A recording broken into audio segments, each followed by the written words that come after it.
Si estuviste, ahí no te vi. Después se me olvidó responder esa duda.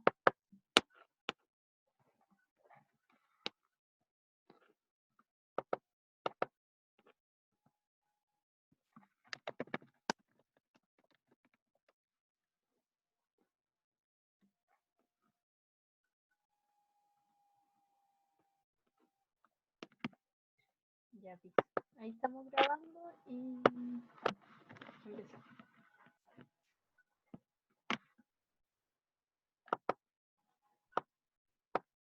Ya. Entonces, la clase anterior, que fue hace 2 semanas, vimos algunos conceptos básicos sobre qué es una fuerza, que es una magnitud vectorial, por lo tanto tiene un sentido, una dirección y un módulo. Y también vimos 3 formas de electrizar los cuerpos, la que era por contacto, por frotamiento y por inducción. Y también vimos la ley de Coulomb, que nos indica qué fuerza o con qué magnitud se van a atraer o repeler las cargas eléctricas. Y bueno, la clase de hoy vamos a seguir con este tema, más o menos, y vamos a ver qué es la corriente eléctrica y la forma en que se mide y qué es la intensidad eléctrica.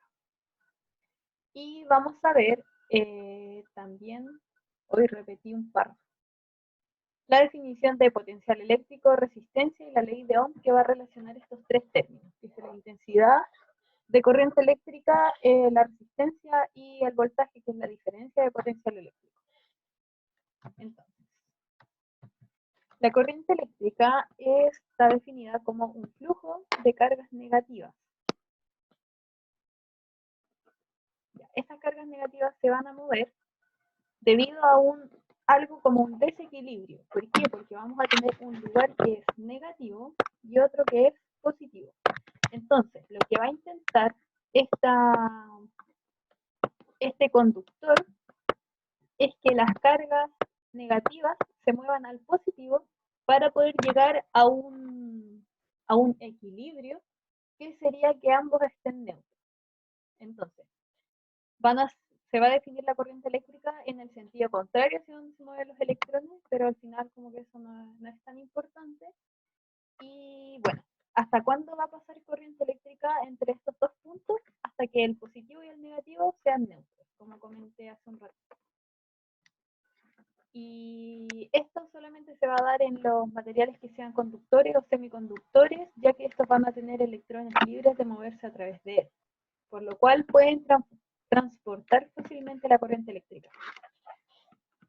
Ya, a partir de la corriente eléctrica nosotros vamos a definir la intensidad de corriente eléctrica, que es una especie de cantidad de corriente que pasa por un área en el tiempo.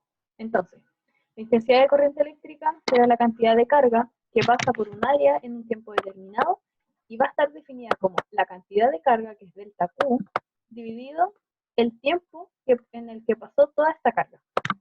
Vamos a ver igual más adelante un ejercicio sobre este tema. Y por convención, habíamos dicho que la corriente eléctrica se definía en el sentido contrario, hacia donde se mueven los electrones, y la intensidad de corriente eléctrica se representará con la letra I y se mide en Coulomb por segundo, lo cual es equivalente a los amperios. Y eso. ¿Alguna duda hasta acá? A mí no me importa el porte por donde está pasando esta carga. O sea, me va a importar en el sentido de que quizás si yo lo agrando pasa más carga, si lo chico pasa menos carga, pero si nosotros tenemos que en un área grande pasa la misma cantidad de carga que en un área chica, la intensidad de corriente eléctrica va a ser la misma. ¿Se entiende?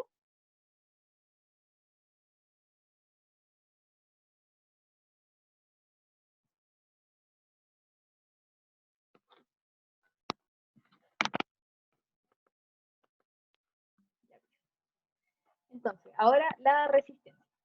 La resistencia es la capacidad de un cuerpo a oponerse al paso de corriente eléctrica a través de él.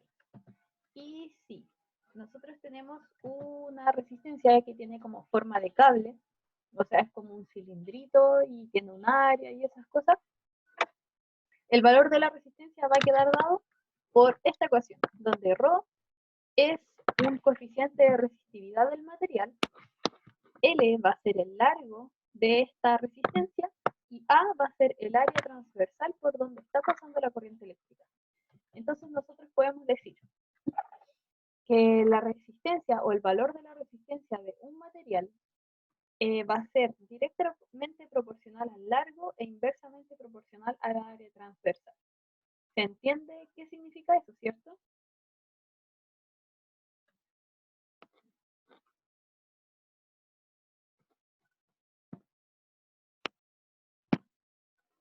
Ya dice. La resistencia nosotros la vamos a medir en ohm, que se representa con este omega grande, de una omega mayúscula. Y en los circuitos lo vamos a ver de esta forma o de esta forma.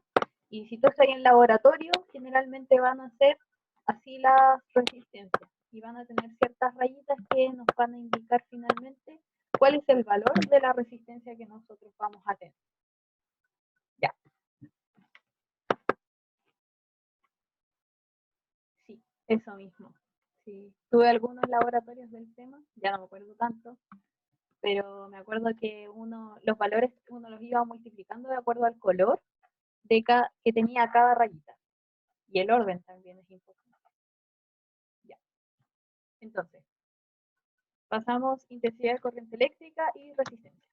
Ahora, vamos a definir el potencial eléctrico, pero en primer lugar tenemos que definir algo que se ve en la materia de energías, pero como nosotros estamos medio al revés, medio desordenados, vamos a pasar como conceptos básicos sobre lo que es el trabajo, porque gracias a esto vamos a poder definir el potencial eléctrico.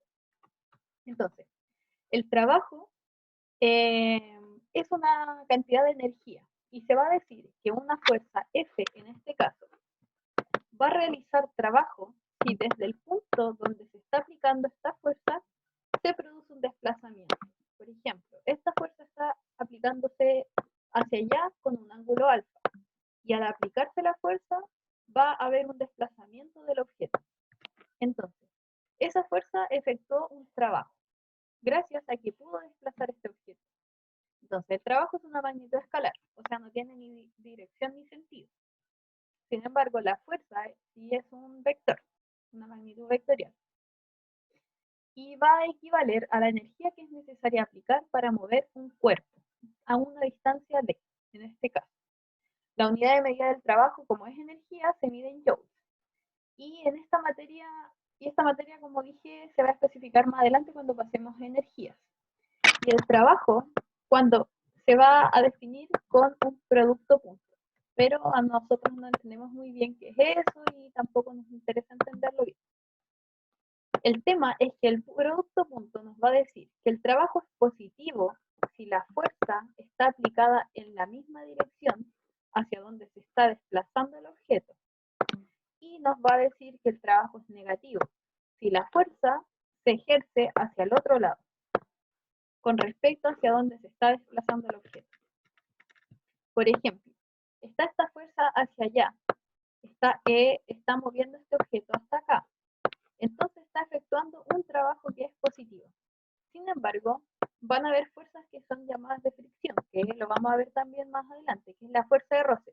Y esta generalmente actúa en sentido contrario hacia donde se está desplazando el objeto. Entonces, la fuerza de fricción va a ejercer un trabajo negativo, porque actúa en el sentido contrario hacia donde se está desplazando el objeto. ¿Se entiende?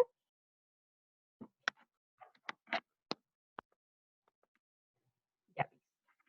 Entonces, los joules van a ser newton por metro y como el newton es kilogramos, metros, segundo al cuadrado, entonces va a ser los metros y finalmente el joule va a ser kilogramos metro cuadrado partido segundo al cuadrado. Ya. ¿Para qué nos va a servir esto? Ahora vamos a hacer como una pequeña historia para poder estudiar el potencial eléctrico. En primer lugar vamos a tener dos cargas que vamos a definir como Q1 y Q2. Ambas van a ser positivas en este ejemplo y las vamos a tener separadas infinitamente. Es por esto que no van a haber fuerzas coulombianas de repulsión entre ellas. Entonces el R, como sale ahí en el dibujito, tiende a infinito. Ya. ¿Qué le vamos a hacer a esta carga? Nosotros vamos a intentar acercar estas cargas a una velocidad que va a ser constante. Y vamos a intentar que se acerquen a una distancia R, que en este caso ya no es infinita.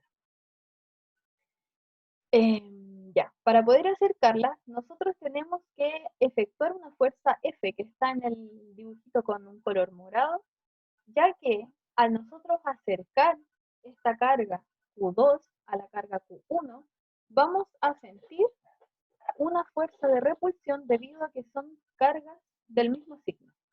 Y sabemos nosotros que esta fuerza de repulsión es una fuerza que tiene que ver con la ley de Coulomb, que ahí está representada con celeste y que es Fc. Ya. Otra cosa, como se está efectuando una fuerza y se está desplazando este objeto, va a existir un trabajo, porque nosotros habíamos definido como el trabajo, que era la fuerza, o sea, la energía necesaria que tiene que aplicarse para mover un objeto a una distancia cualquiera. Entonces, como se está aplicando una fuerza y se está moviendo este objeto, está ocurriendo un trabajo. Y se puede demostrar que el trabajo que se realiza al hacer este procedimiento de mover la carga Q2 a una distancia R de la carga Q1 es igual a K por Q1 por Q2 dividido R. Entonces, el trabajo que nosotros vamos a efectuar al acercar una carga Q2 a la carga Q1 está definido por esa ecuación. ¿Se entiende?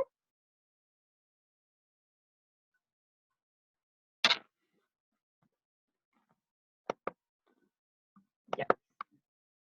Cualquier duda, no dudes en preguntar por el chat o igual me podéis interrumpir. Yo no tengo ningún problema con eso. Ya. Entonces, sigamos con nuestra historia.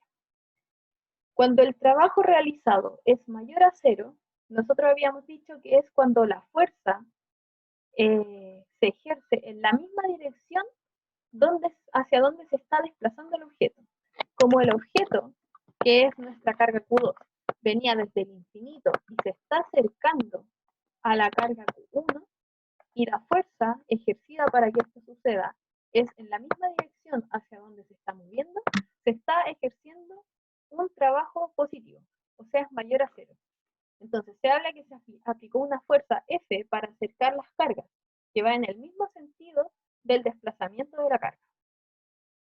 Por otra parte, si nuestra carga Q2 es negativa, entonces nosotros vamos a tener que se está ejerciendo un trabajo que es menor a 0. ¿Por qué?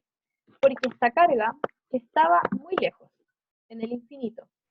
Se empezó a acercar en un principio, pero llegó un momento en que empezó a aparecer esta fuerza que es la fuerza coulombiana, ¿cierto? Y esta fuerza, como son cargas del mismo, o sea, de signo contrario, va a tender a acercarlas. Entonces, para nosotros poder hacer que esta carga esté a una distancia R, tenemos que aplicar una fuerza F que va en el sentido contrario. Entonces, como nosotros aplicamos una fuerza F y el desplazamiento sigue siendo hacia allá, estamos haciendo que sean en sentidos contrarios. Uno para allá y el desplazamiento hacia allá. Y es por esto que el trabajo realizado por esta fuerza va a ser menor a 0. Ya, ¿se entendió eso?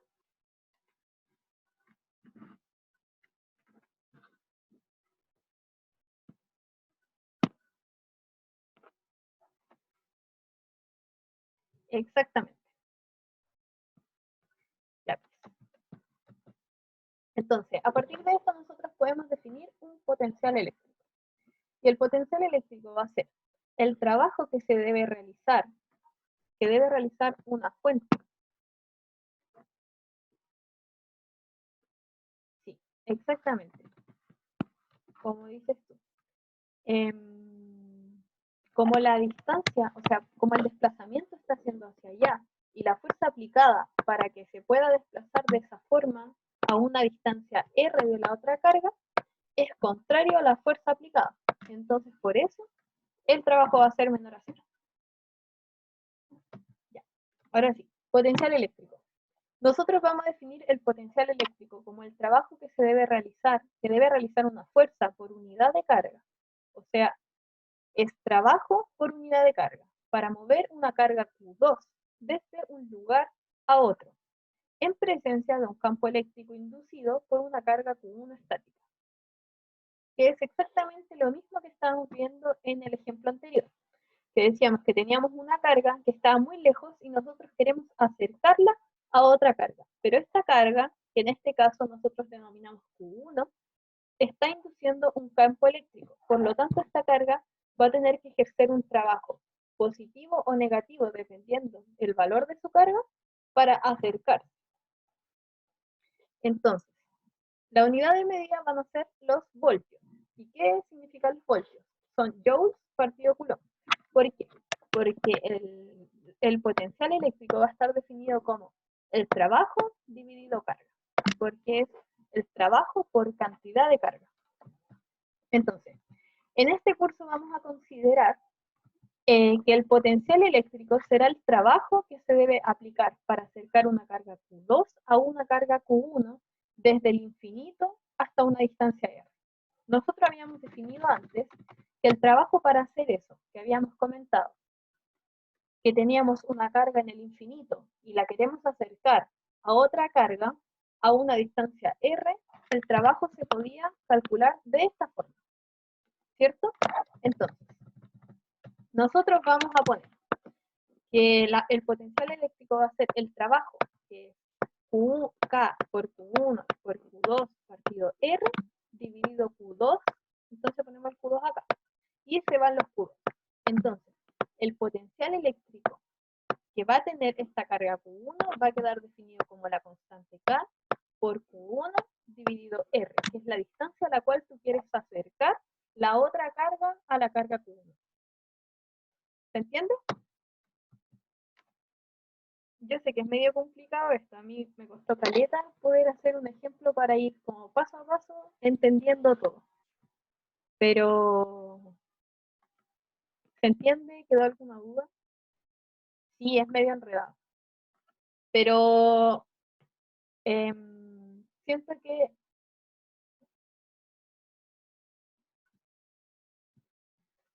como que no se entiende la fórmula.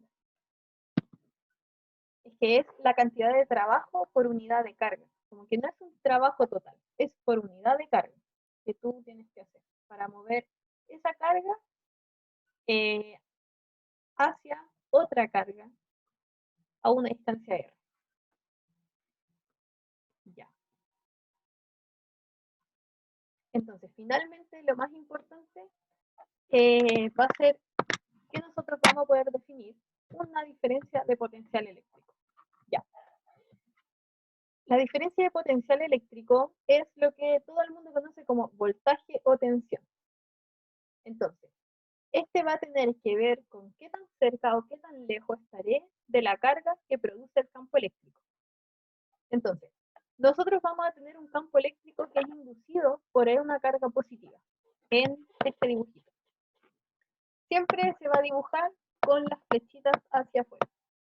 Entonces, si yo dejo una carga de prueba, que vamos a decir que es positiva, dentro de un campo eléctrico formado por esta carga eléctrica, que es positiva también, o sea, estamos diciendo que en este campo eléctrico nosotros vamos a meter una carga eléctrica positiva, en cualquier parte.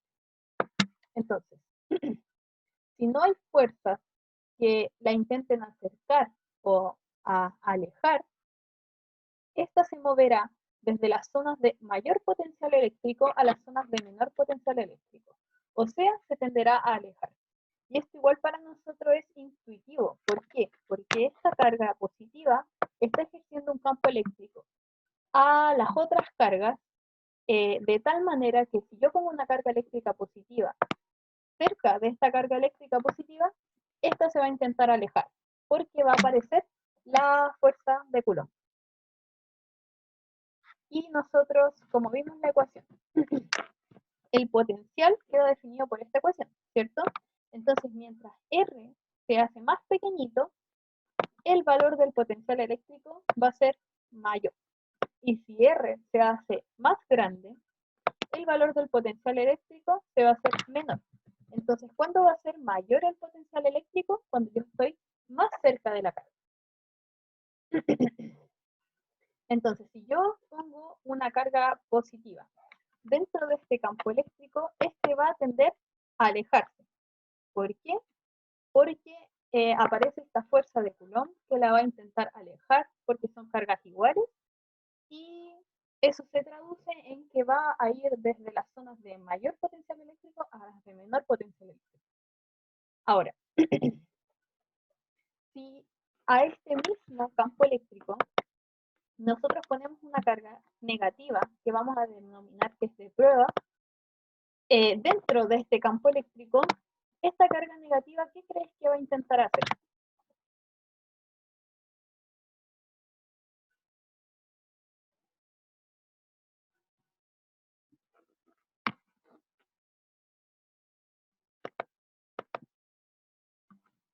Lo contrario, exactamente. Va a intentar acercarse porque son cargas contrarias. Entonces, cuando las cargas son contrarias, se van a intentar acercar. Entonces, va a ir de zonas de menor potencial eléctrico a zonas de mayor potencial eléctrico. ¿Se entendió eso? Todo este mono que estamos armando, de que tenemos una carga eléctrica positiva que ejerce un campo eléctrico en todo su alrededor, es lo mismo, pero como todo es contrario, si nosotros tenemos una carga negativa que ejerce todo un campo eléctrico a su alrededor. Entonces, cuando nosotros tenemos una carga negativa, las líneas de campo van hacia adentro. Y vamos a tener esta regla para ambos casos. Como resultado final, si la carga de prueba se mueve en el mismo sentido que el campo eléctrico, o sea, la carga de prueba positiva en el campo eléctrico de una carga positiva se mueve en el mismo sentido que el campo eléctrico, vamos a decir que la diferencia de potencial disminuirá, porque el potencial, cuando más nos alejamos, es más pequeño. Y por otra parte, si esta carga eléctrica se mueve en sentido contrario de las líneas de campo, o sea, se acerca en este caso, nos vamos a tener que la diferencia de potencial va a aumentar, porque cuando yo me acerco, el potencial es cada vez mayor. Y esto se va a dar tanto para el campo de una carga eléctrica positiva o una carga eléctrica negativa. ¿Se entendió?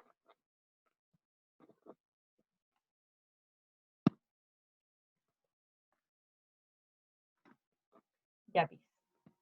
Yo recomiendo en todo momento repasar esta materia hasta que se quede en la cabeza porque yo sé que es medio complicado. A mí que yo ya lo vi esto hace mucho, mucho tiempo, igual todavía me cuesta. Ya. Y gracias a la intensidad de corriente eléctrica, a la resistencia y a la diferencia de potencial eléctrico que nosotros denominamos voltaje, va a existir esta ley de Ohm. ¿Y qué es lo que nos dice esta ley de Ohm? Que en un circuito eléctrico, la resistencia, la intensidad de carga eléctrica y el voltaje se van a relacionar de esta forma. ¿Y qué resistencias van a cumplir esta ley? Son resistencias especiales que se les denomina ómnicas. Entonces, cuando la resistencia es ómnica, nosotros vamos a decir que cumple la ley de Ohm. Entonces, B es la diferencia de potencial eléctrico o voltaje, que está medido en voltios, y es la intensidad de corriente eléctrica, que está medida en amperios, y R es la resistencia, que está medida en ohm. Y eso. Ya, ¿quedó todo más o menos claro?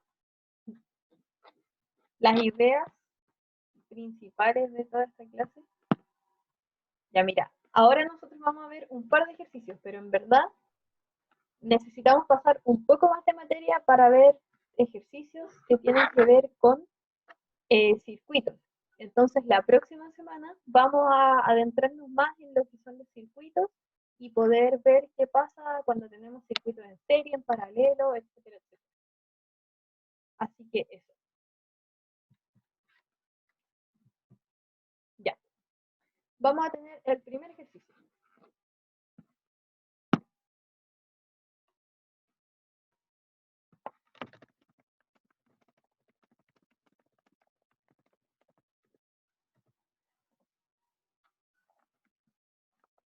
Lo más importante de esta parte del curso es la ley de Ohm, de hecho.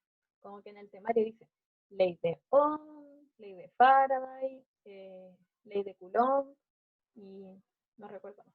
Pero eso, esto es como lo más importante, la ley de Ohm. Y no es difícil. Ya. Se van a tener en este ejercicio dos resistencias hechas de un mismo material. Si ambas son de igual longitud, pero la resistencia R1 tiene un radio que equivale a 4 veces el radio de la resistencia R2, entonces, para que ambas tengan o presenten la misma resistencia, ¿qué debería pasar? Ya, ¿qué se te ocurre?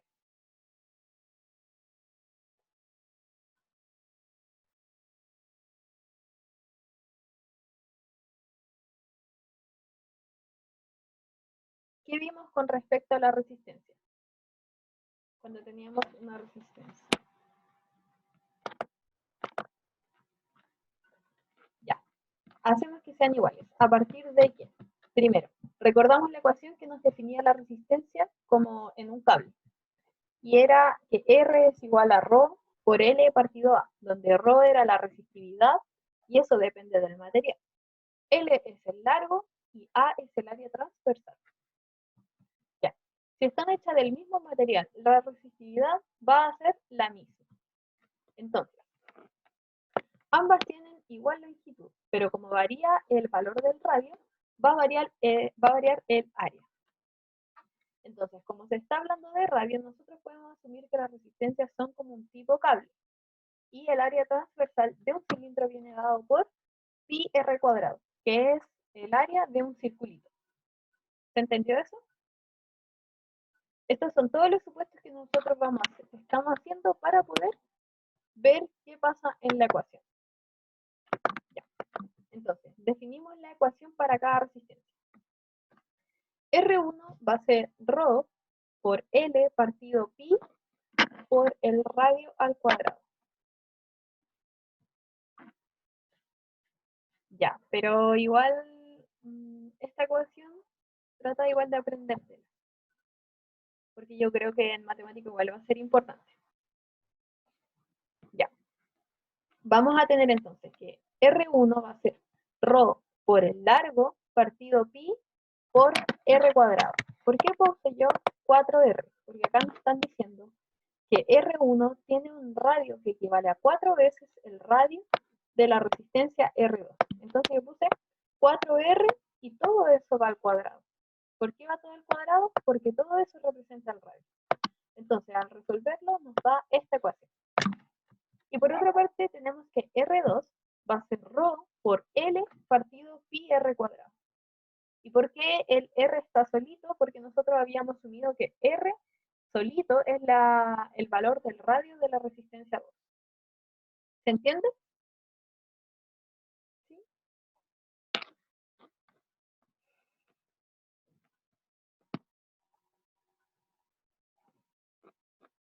Ya, ¿qué es lo que no se entiende? La ecuación, ¿cómo la definimos? Lo del radio.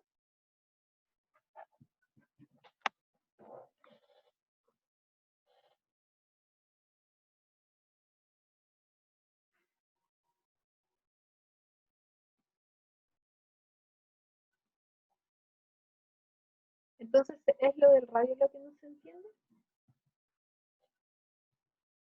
Ya. ¿Cómo hacer para que sean iguales? Vamos a ir viendo. Mira, esto es solamente trabajo con ecuación. Así que vamos a ir viendo todas las letras a ver qué pasa cuando, si es que, por ejemplo, la A dice crecer la longitud del radio al cuádruplo. Entonces vamos a ver qué pasa si nosotros crecemos al cuádruplo la longitud del radio de uno de los objetos. O sea, de uno de los, ¿cómo se llama? De una de las resistencias. Ya. Entonces, explico esto de nuevo. Vamos a tener que la resistencia 1 va a ser ρ, que es la resistividad, por el largo dividido el área. Y el área dijimos que era pi por r cuadrado. Como el radio de R1 es 4 veces el radio del anterior, Y nosotros para poder compararlas nos va a interesar que esté en los mismos términos, porque si no, no lo vamos a poder comparar. Y por eso yo puse que el radio de R1 es 4 veces el radio de R2. Está ahí rayando. Ya. Entonces, nos va a dar que cuando nosotros elevemos el 4 al cuadrado, nos va a dar 16. Y nos va a quedar el R cuadrado. Y por otra parte, el R2 va a ser ρ por el largo o la longitud dividido el área. Y el área es tan simple como pi r cuadrado en este caso. Porque nosotros ya habíamos dicho que R era el radio de la resistencia 2. ¿Se entendió? ¿Ahora mejor?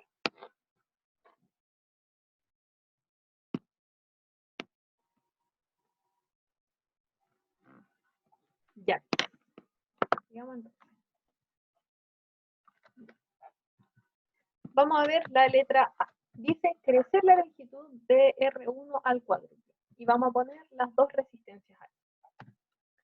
Si se hace crecer la longitud de R1 al cuádruplo, nos va a quedar que R1 vamos a tener ρ por 4 veces L, porque se aumentó L al cuádruplo, dividido pi por 16 por R cuadrado. Y al nosotros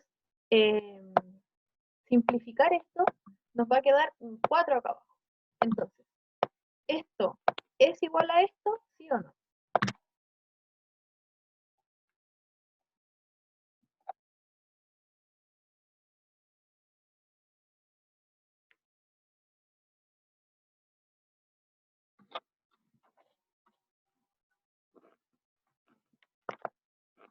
Ya, no es igual. ¿Se entendió lo que hice?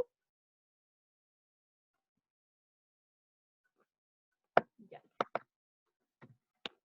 La letra B nos dice aumentar al doble el radio y la longitud de R1. O sea, ambos los aumentamos al doble. Entonces, ¿qué vamos a hacer? Rho por 2 veces L. Entonces, vamos a aumentar al doble el R. Y entonces vamos a poner un 2 dentro de la potencia. Este 2 al cuadrado va a salir como 4, ¿cierto? Entonces nosotros vamos a poder simplificar el 4 con el 2. Y vamos a tener que acá nos va a quedar un 2. Y 16 por 2 nos da 32. Entonces, esto tampoco es igual a R2. Por lo tanto, la B tampoco es correcta. ¿Se entendió lo que hice?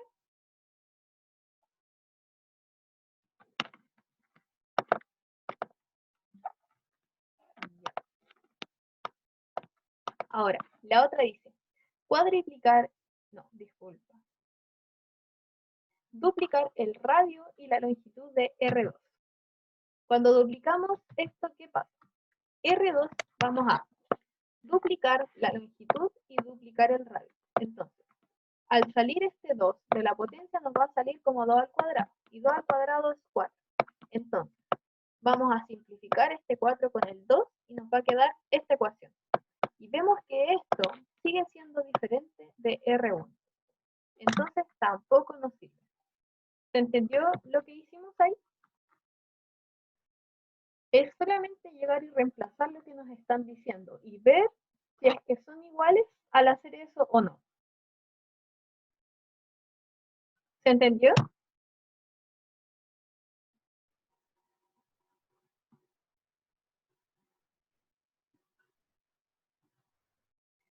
Sí, pues, en todo momento nosotros vamos a trabajar exactamente. Meter los valores en la ecuación y ver si sirve o no sirve. Si ya tienes como más experiencia, tú puedes decir, ah, yo creo que la A no me sirve, la B no me sirve, parece que la C tampoco, ah, voy a probar otras dos. Exactamente.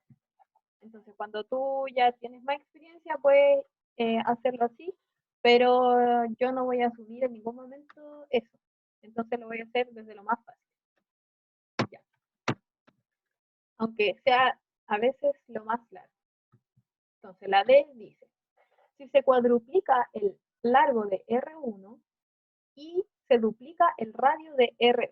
Esto ya es más complicado, más pega. Entonces, cuadruplicamos el largo de R1 y nos vamos a quedar un 4 multiplicando el largo, entonces lo vamos a simplificar. El 4 con el 16 y nos queda un 4 abajo. Ahora, en el R2 nos dice duplicar el radio. Entonces vamos a poner 2R2. Al salir este 2 de la potencia nos va a salir como un 4. Y vemos que este es igual a este. Entonces acá nos damos cuenta que la correcta es la D. ¿Se entendió? ¿Quedó todo clarito? Ya. La otra pregunta dice, si se tienen dos cables conductores P y R de áreas transversales respectivas, A y 2A, en el cable P pasan 10.000 electrones atravesando el área A en un tiempo 2T, y en el cable R pasan 5.000 electrones atravesando el área 2A en un tiempo T. Por lo tanto, es correcto decir que. Ya, ¿qué piensas de esta pregunta? Nos están hablando sobre la intensidad de corriente. Entonces, intenta calcular la intensidad de corriente para cada cable. Exacto. Primero, dividimos los datos. ¿Qué está pasando en el P y qué está pasando en el R? ¿Cuáles son sus áreas? ¿Y cuál es la cantidad de electrones que pasan? ¿Y cuál es el tiempo en el que pasan esos electrones? Entonces, intenta calcular esa intensidad de corriente.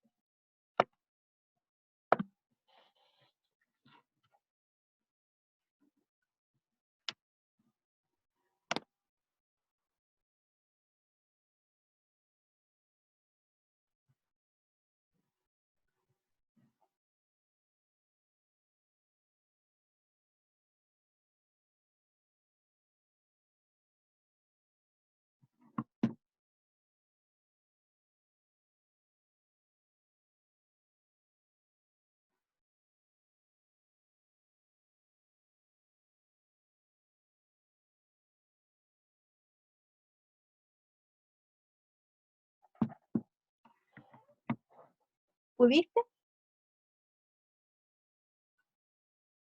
¿Te complica? ¿Entiendes cómo hacerlo?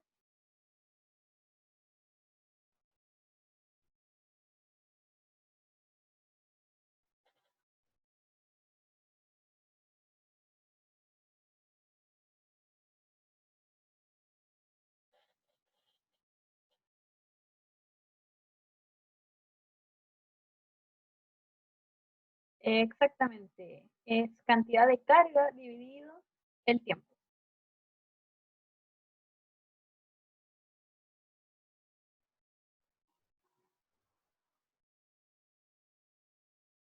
Ya.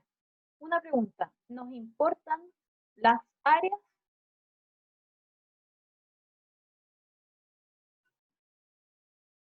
¿Y por qué importan o no importan?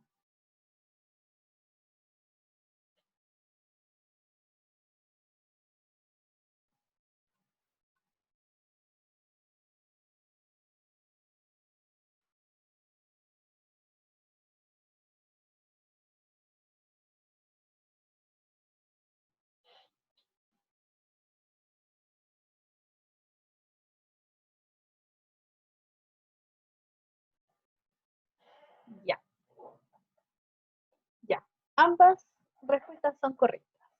Van a haber veces que nos importan y van a haber veces que no nos importan. ¿Cuándo nos va a importar? Cuando a mí me dicen que si yo agrando el área, pasa más carga eléctrica. Entonces ahí a mí me va a importar el porte del área. Pero si a mí me dicen que no importa el área, siempre va a pasar esta cantidad de carga en este tiempo, ahí ya no me va a importar. En este caso, nos están diciendo que en el cable P están pasando 10.000 electrones a través de un área A en ese tiempo. Y en el cable R están pasando 5.000 electrones a través de un área 2A en un tiempo T. Como a mí no me están diciendo que no me están diciendo que si yo agrando o si achico el área, no me importa el área para calcular la corriente eléctrica. ¿Se entiende? Porque me están dando el dato duro, ¿cachai? Me están dando, en esta área está pasando esta cantidad de electrones en este tiempo. Y en esta otra área, que es más grande, está pasando esta cantidad de electrones en este tiempo. Ya. Entonces, veamos cómo resolverlo. ¿Pudiste calcular las intensidades de corriente eléctrica?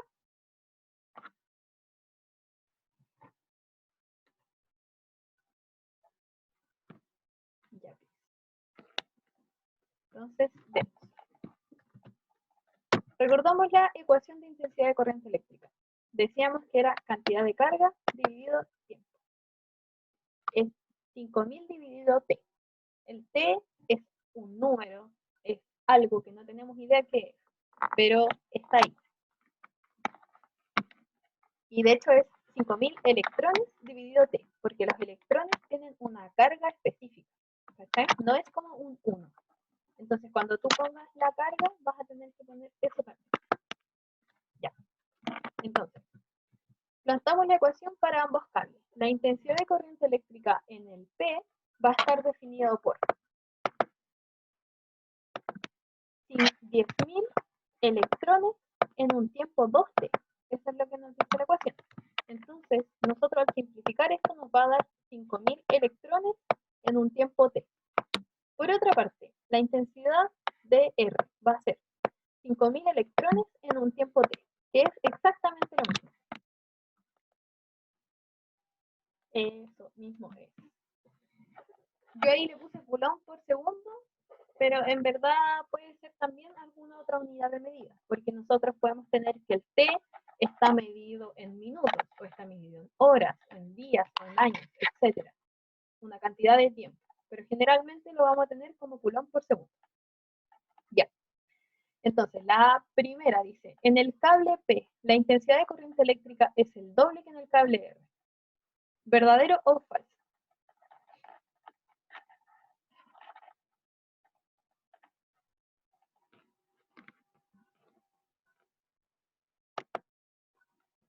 Exacto, es falso. Entonces, descartamos la A, descartamos la D.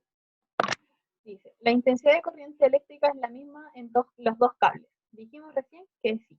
Entonces, vemos la última. Sabiendo el valor de T, se puede calcular la intensidad de corriente en ambos cables. ¿Qué piensas? ¿Verdadero o falso?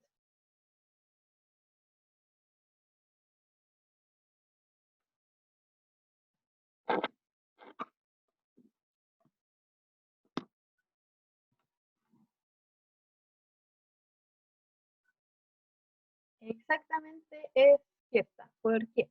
Porque el valor de E, que es un electrón, es algo que está medido. Se sabe la carga eléctrica que tiene un electrón. Entonces nosotros sabemos ese valor y la única incógnita que nos queda es T.